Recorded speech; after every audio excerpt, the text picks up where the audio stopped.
Hey, welcome to the show. I'm your host, Maggie Jenny, where I ramble with random people you probably want to hear from. Today, we have a really fantastic guest, but before we get to that far, I want to take a moment and thank all of our veterans on this Veterans Day. Thank you for your service. Thank you for the time you spend away from your family to keep all the rest of American citizens safe. Also, I wanted to let you know we have something pretty exciting to announce. So yeah, you can find us on Facebook and you can find us on YouTube, but now you can find us on Roku. We have our very own Roku channel, guys. So get on there, search Meggie Rambles, and you can add us to your channel, station, whatever it's called. I don't know. But that is our new logo for season 2. That's right. You got a little tidbit of a sneak peek. All of the episodes so far are up there. So if you want to rewatch them again, see me lose epically and, maybe cry a little bit about my games, it's up there. We do upload them the day after our show, but now enough of that. Let's get on to our very next guest. Okay, guys. So I found a bio for him that I normally wouldn't just read word for word, but it's a good one. So I'm gonna. Our guest today, Brad Silverman, is the director of Selfie Dad. His credits include 2 films written and directed for Lionsgate, one of which, Grace Unplugged, was named Best Faith and Family Film of 2013 by Movie Guide, Focus on the Family, and the Dove Foundation. Brad is also the recipient of Movie Guide's Epiphany Award. Words are hard.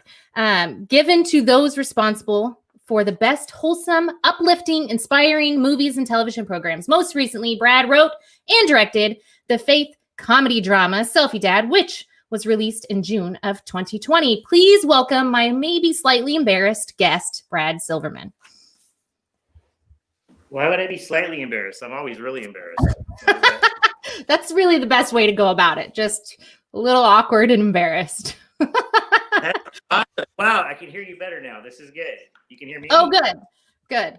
We're off to a great start. All right. So thanks for joining us today. I know that your life is crazy busy. You've got 4 kids and, working on all of the movies and things. So I believe you just had a wedding recently for one of your kids. I did. So we have 4 kids, as you mentioned. We have 2 girls and 2 boys. Our younger daughter, who's 19, got married on August 22nd. It was amazing and awesome. And a COVID wedding. Just what 2020 needed. Yeah. So how was that father of the bride speech? Did you get through that? Yeah, I'll send it to you. It was my best work. It was my best work. It was incredibly. We're super tight, me and my daughter and all my kids, but yeah, it was pretty emotional. It was. Yeah, I'm good now. Like leading up to it, I was an emotional wreck, and literally, it's when you mentioned the wedding and the speech specific, because once I made it through the speech, like to this day, 2 months later, whatever, I've been fine. Like not overly emotional. Like I'm like we got through it, but Yeah, it was brutal. It was a brutal 10 minutes of my life trying to get through that. Mm-hmm. Yeah. I get that. And the anticipation of it is like, and then it's like, oh, that wasn't that big of a deal. I didn't die or anything. Yeah. No, I don't get nervous public speaking in general. Like that in of itself is kind of like a comfort zone for me. Just emotions of it all. Yeah, it was brutal. The emotions of it all were just really, really raw and epic. And it's going to become a trilogy soon. So we're going to make it into a 3-part miniseries called The Dad Speech. That's perfect. Sign me up. I would like to watch that. Sounds like just a lot of crying from other people as we laugh. Not only that, though, but you also you obviously have 3 other children, and one of which you coach basketball. Is that correct? Yeah. So my girl, boy. So now my older son is 17. My younger son is 12. Mm-hmm. I coach the 12-year-old team, and my 17-year-old is the assistant coach. So it's a family affair. Well, we come from a long line of very short, uncoordinated white basketball players. Is there a lot of yelling involved? Like, what kind of a coach are you? Are you like super vocal? Or are you just kind of like? Yeah, I'm glad. I really need to incorporate more yelling at the 12-year-olds into my repertoire. Listen, right now, I have a 13-year-old and I yell. I've coached her a couple years. I'm the yeller. So that's just, how will they know if you don't tell them? I'm like the fun, encouraging coach. But I'm encouraging during practice, but during games, I'm like, get out of the corner. Yeah, it's fun. I need to throw more chairs. I do. I need to, really set a tone for the boys and really make sure that they understand. Exactly. Like, listen, this is the level I expect of enthusiasm. I'd like the chair throwing level of enthusiasm out of you guys. That's right. We're gonna fight hard to get that participation trophy. Dang right, we will. So clearly, though, you didn't just get the participation trophy. You guys won the city championship before COVID shut down your season. So last year we won the city championship, and then at the 11-year-old league, and then this year we made it to the city semifinal game. And we weren't as good. Last year we were a much better team. This year we kind of made a comeback. We started off rough, and then we made a run toward the second half of the regular season, and then upset a team in the quarterfinals, which led to letting us get to the semifinals, and then boom, COVID shut us down. And this was it. Like, this was like we were gonna be like the little giants who just took it all. That's right. Dang, that's right. Rona. So it was really that was I probably, as the coach, probably was more, I take it back, some of the kids were pretty excited too, but we definitely wanted a chance to play, which is kind of good. I'm kind of glad we ended on such a big win and our big upset win in the quarterfinals. So, we'll never know, but you'll never know. It's good. We never will. So we're just claiming chance. They gave us like first place. They gave all 4 semifinal teams the first place trophy. So we got the first place trophy, and dang right you did. That, and I think in LA, $4.90 gets me a Starbucks mocha. Yeah. So. Sorry, continue. Yes. Yeah. What is it? What's like? You got. Well, but here's the deal. You got the trophy, so it doesn't matter how you tell the story from here on out. That's you right. won because you have the trophy to prove it. They don't just hand those out. Usually, they don't. We got massive trophies. Yeah. So we're pretty excited about that. Yes, but basketball. For some reason, my sons just gravitated toward basketball. My older son did, and then the younger son followed. So we're just this basketball family. The wife, everyone's like, daughters, everyone just like really, it's like a big deal come basketball season. And that's really like my happy place, is like when I'm coaching the team. It's super fun for me. It's like, it's really like whatever's going on in life, get so worked up and excited about our little 12-year-old basketball. Love it. That's where it's at for us. So yeah, I love it. Love it. Well, speaking of family life and such, maybe we should show a little clip of Selfie Dad before we start talking about that family and all of those dynamics. Yep. You want to be a comic, be a comic. That video is hilarious. I think It is a piece of junk. You posted another video? Spend some time with your kids. All of us do this kind of like midnight hangout thing. Your parents don't have to know. I don't even know where I got off track. What if you dove deeper into the Bible Use this gospel for protection than you ever have before? Road to heaven. All right. So, Selfie Dad, you wrote and directed this. What inspired you to write this story? Well, I guess two ways to look at it. One is I had started a YouTube page, I want to say in 2015, sort of a Facebook and YouTube thingy. Mm-hmm. And it was just me just kind of goofing off, just solo, just trying to be funny.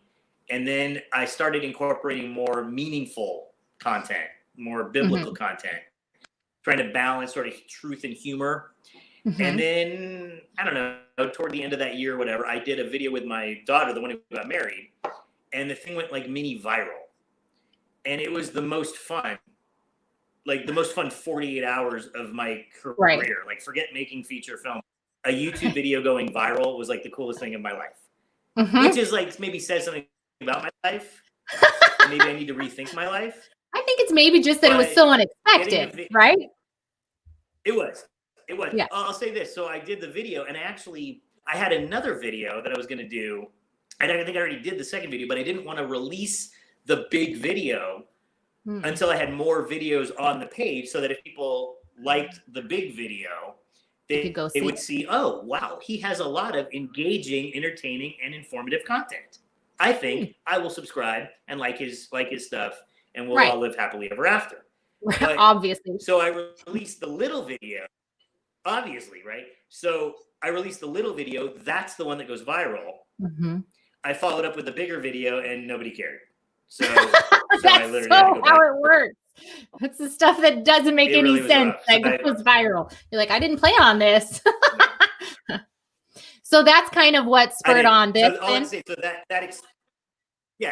So that aspect of the framework of Selfie Dad was. Essentially about a guy in his 40s having, just sort of having a midlife crisis, trying to find his career, find his identity, find his lost passion, which was kind of what I was going through at that time. And that became the framework where he turns to YouTube and making silly videos. And then from a sort of a messaging, sort of the two sides of my brain are like, one is the guy in a midlife crisis that's just like trying to find identity in career and success, but yet everything in me from the biblical side of me is like, I'm having this war in my head going, that you'll never find it there. Right. That's fool's gold, right? You'll never find satisfaction in your career, your work. So I have, just like anything, I have these things going. So that became the message of Selfie Dad, where the kind of the two lead characters are kind of two sides of my brain, where they're, one's kind of the theologian that knows truth, and the other one's just the fumbling guy that can't get anything right. So I'm like 80%, I'm like 20% the theologian that knows the truth, and 80% the fumbling guy in life that can't get anything right. So I'm like 80% happy that your movie's doing so well, and 20% super jealous that it's doing so well. So, it works. It's totally fine, right? You didn't tell me there was going to be math in it. Yeah, you brought math into this first, okay? I just copied off of your paper. But that's fine. But see, me bringing it up is part of the 80% fumbling through life, trying to get things right. So there you go. There you go. So it works out just perfect. Well, you must be fumbling through pretty well. Yeah. So you actually work at Kappa Studios. Kappa is a studio that works on loads of faith and family projects, like even The Chosen. Tell me, why specifically Kappa? Like, what about that excites you and makes you want to go into work every day? Yeah, no, great question. So I was a client. I had done 2 previous feature films with Kappa. Kappa is a post-production facility in Burbank, California. That's where I am sitting right now, in my palatial windowed, storied Hollywood mogul office. Obviously. So, I was a client here for many years. I got to know Paul. I think you've met Paul, maybe at Christian Review Festival. I think you met him. Yes. So Paul's owned Kappa for a long time, and I was a client here for a lot of years. This place is amazing. It's just like this epic little one-stop shop. Well, it's big, but this epic one-stop shop post-production place in Burbank. And we had so anyway, so he'd always wanted to get into production. So through 3 years of praying, the timing worked out that Paul and I teamed up together here at Kappa about 4 years ago, give or take. And we decided we're going to start cranking out projects. So we start doing original content. Selfie Dad is our first feature film together. But in the meantime, we're still serving other filmmakers and television creators in the faith and family world. The big to do was probably about 4 years ago. We made this big announcement that we're only going to serve faith and family producers. I mean, that's and quite which is a big deal because a big risk, you know? It was. Yeah. So totally, in business tanked, and you know it was horrible. But we were just trusting God and praying every day, and the Lord just provided more and more and more projects that came in. And really, in the last year or two, so the first 2 years we were just like, scraping along, doing whatever we can, and then two bigger projects for us. One was called Unplanned. I don't know if you saw Unplanned or Unplanned, but and then The Chosen came along with Dallas Jenkins, and then Chuck and Carrie, who did Unplanned. They did God's Not Dead and a few other projects. They brought Unplanned here. That was kind of like a big deal for us. And then when Dallas Jenkins came here, where I showed him around, and he lives in Chicago, and he said, hey, this is going to be the home for all post-production, kind of the home base, if you will, at some level for The Chosen, at least for all things post and delivery and finishing the project, getting it out to the public. When that show was like kind of, it was big, but in the last 4 months, man, that thing just blew up. Oh yeah. So, man, it's just it's just incredible joy, Maggie, to come to work. And I mentioned those two projects, but there's so many other projects that are coming through the door. So now we've become this like hub for the faith and family, film and television world. We're becoming this kind of bigger fish in this tiny little pond. But it's been awesome. I mean, it's just so great to go to work and not have any separation between our work and our ministry, and we just are who we are. And it's pretty unapologetically are who you are to be able to do that. Yeah, absolutely. Yeah. Well, and what's something unique about this is not just some people who kind of know. You guys have been doing this on an extremely professional level for years before you decided to completely commit to just faith and family. So it's not like, you just decided, well, I think I'll do a pretty decent, like you were already working in secular film and television and all these things for a long time. And then when you decided to make that jump, the Lord was just like, all right, you know what I mean? And I think that just goes to show it's scary to step out of the boat, but if you keep your eyes on the Lord, he's going to help you walk on that water, right? Yeah, well said. Perfectly said. Yeah. You need both for our little story here at Kappa. You need both sides of the coin, if you will. Like the story only works when you phrase it the way you did, where Kappa is this epic facility here in Burbank. And if you know anything about like Hollywood, Los Angeles, Burbank, Hollywood proper is kind of like a touristy town. There is some work that happens there, but Burbank is kind of the epicenter. It's not even kind of, it is. Like literally, if you're ever in LA, you got to stop by. Like within literally 5 minutes, traffic aside, from where I'm sitting right now, you have the world headquarters of Disney, which now bought Fox and Warner Brothers. Well, Disney, Warner Brothers, and Universal Studios all are within 3 miles of where I'm sitting right now. Not to mention Deluxe and Technicolor and all the support companies. So then ESPN and ABC and NBC. So this is such the epicenter of arguably the film capital of the planet. So Kappa, to be this major competitive facility for 3 decades in the ever-changing world of media, just the way technology changes so rapidly, that is the quality, right? The capability. Yes. So now to take that and move it all toward the faith and family community is, I think we've seen it, God has kind of put it on our hearts to say, hey, maybe we can be used to help raise the quality for what we do for Christian film and television. And I think The Chosen is a perfect example of that. Yeah. Do it with excellence unto the Lord. Yeah. Yeah. I love that. Yep. Well, I also, I know this about you. We're not going to test these skills. You are the 7-time lip sync champion, but today I think we should test your detective skills. What do you think? Yeah.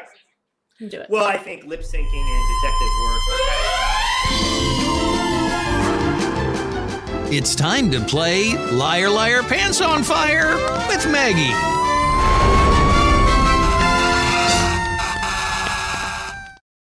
Did you see how I cut him off? He couldn't even finish talking about his lip sync championships. Okay, so Liar, Liar, Pants on Fire. If you guys have watched this show before, you know how it works. Hopefully Brad unfreezes here to play this game, or it's going to be even more challenging. But we each brought some items with us, and we're going to describe them to the other person, and we're going to see if we're telling the truth or if we're lying. You're back on. You're moving and everything. All right. Would you like to be the? Okay. Would you like to guess first or be the teller first? You want to guess first? Well, can you hear me? I can hear you. No, can you hear me? Okay. Hear every lie out of your mouth. Okay. So, based on my lip sync acumen, I will guess yours first. You're going to guess mine first? Is that what you said? Yeah. Okay. All right. I'm going to go easy on you from the get-go. I have in my hand a tube of cherry chapstick. Cherry chapstick. That's what I got. You have chapstick. You have chapstick, but it's clearly not cherry. It's a different flavor. Go. You think? It is indeed cherry chapstick. You're lying. You may have chapstick, but it's clearly not cherry. It's cherry. It's right there. Cherry. You know what? It's super gross. It's my daughter's. Do I get a cherry is participation nasty. trophy either way? No, we don't hand those out here. You have to walk away in shame. Did I say that yeah. Okay, it's your turn. That's good. Okay. Well, okay. I have on my desk here at Kappa, I bought two brand new, it's a set of new Bose desk speakers. Normally cost $250, but I got them for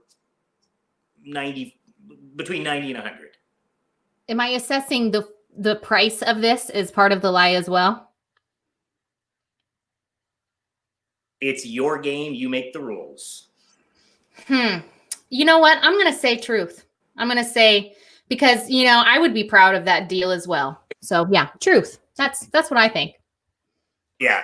So in fact, I have speakers that are probably from the mid 90s and they probably cost $4. $9.12. So okay, go. Yeah.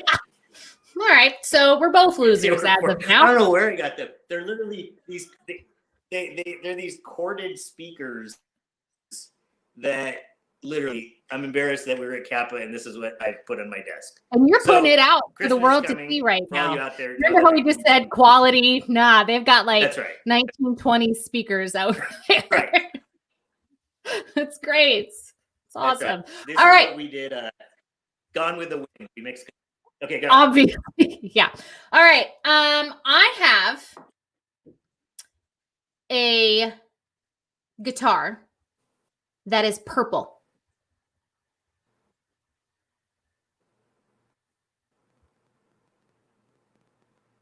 You do not have a purple guitar. You're not Prince. Come on. That's a You don't know. Are you sure? No, I do. It's blue. It's not. It's blue. I'm a 7 lip sync winner. I know, okay? You know, obviously. Yeah. All right. So you've got one on me. Yeah. Look, only Prince has that. Okay. So listen, I bet plenty of other people have purple guitars. Right here. Okay.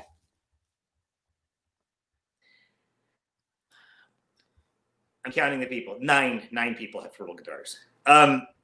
Okay, so I keep on my desk 2 different brands. Mm-hmm. 2 different brands of hand sanitizers.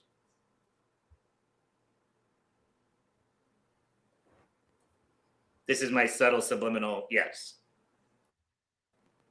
I don't think you do. I'll show them to you right here if you want. What? Why? I don't remember. I think I bought this one at CVS. I don't know. And this was, I never use them. I never use them. Occasionally people will use this one. I probably should because it's supposed to be Yeah. good. I never use it, but I think I bought this Fine. one and then the company distributed a bunch of these. So technically, that is true. That is true. So here's what's funny. Like I'm learning about myself. Like I feel bad that you got it. I want to I want you to win. Okay. Sure, I'll make myself So a participation trophy So you later. never win this game, huh? Is that what you're saying? I never win. Apparently, I'm a horrible. Yeah, I so should we're never gonna- be a we're gonna- detective. Yeah, you. Okay, I'm ready. Are you ready for my Yeah. last one? Well, Okay. you know, I have in my hand 12-year-old a- basketball team will give you a trophy. Thank you. I'd appreciate that. I have in my hand a Star Wars pin.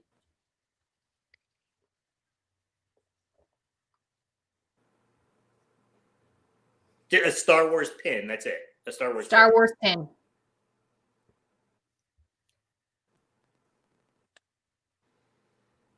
Percentages. The first one was two. Yeah, you do. You have a Star Wars pin.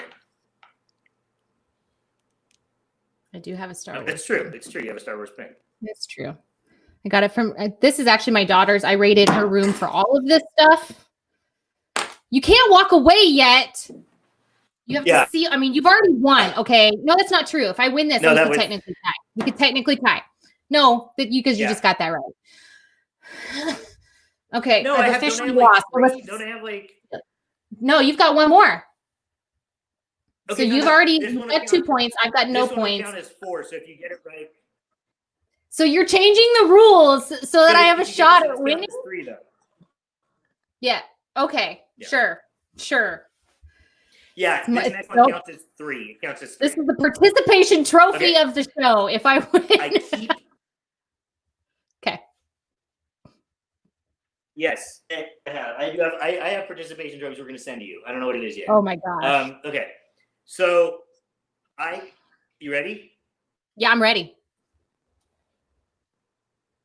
Okay, I keep in my desk a handful of Del Taco hot sauce packets because you just never know when you need Del Taco hot sauce packets. True. That's true. Mm-hmm. This one, first of all, I think it's safe to say, don't lie about Del Taco hot sauce packets. It is true. 3 points, you win. There you go. See, now here's the deal. I think I wasn't intending to lie. I was going to tell the truth all 3 times. But then when we cut to the wider shot, you could see the top of the guitar. And I was like, crap, well, now he knows. So I changed the color because I was like, I'm going to tell the truth the whole time. I'm not going to lie. It's just embarrassing. Yeah, but to be fair, when you coach 12-year-old basketball and you're a 7-time lip sync champion, you see those. So don't Obviously, those are the things. That should be the training course for every like detective in the planet. Coach basketball, start winning some lip syncs, then you're golden. Yeah. All right. Well, thank you so much for joining me. You can find Brad Silverman all over social media. You can check out his YouTube video that inspired the Selfie Dad movie. You can also visit selfiedadresources.com to buy the movie, as well as devotionals that go along with the movie and merchandise. Guys, they've got everything you need. It is so cool to see all of the different resources you can use with your family to continue to just get into the Word and develop those habits within your family unit. So make sure you check that out. Again, that is selfiedadresources.com, selfiedadresources.com. I also, I will say this, did Dad ever actually take a selfie in the movie? Oh, did he? Because I don't think he did.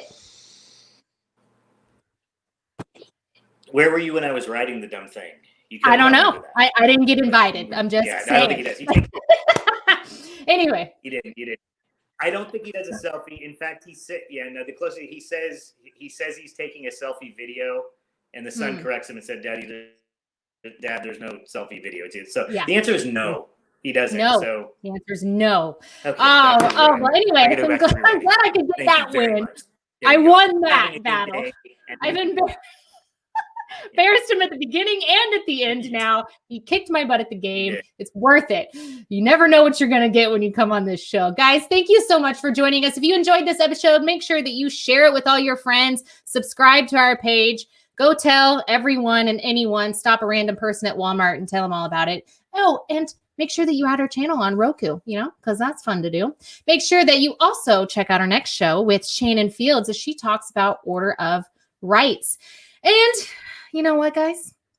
For our saying goodbye today, why don't you guys go out there, find a stranger, make a friend out of them, make it weird, call up your mom, your friend, some guy you haven't talked to in a long time, and just say, hey, thinking about you. Hope you're doing great. Because in this world, we need a whole lot more love. Thank you, guys, and we'll see you next time.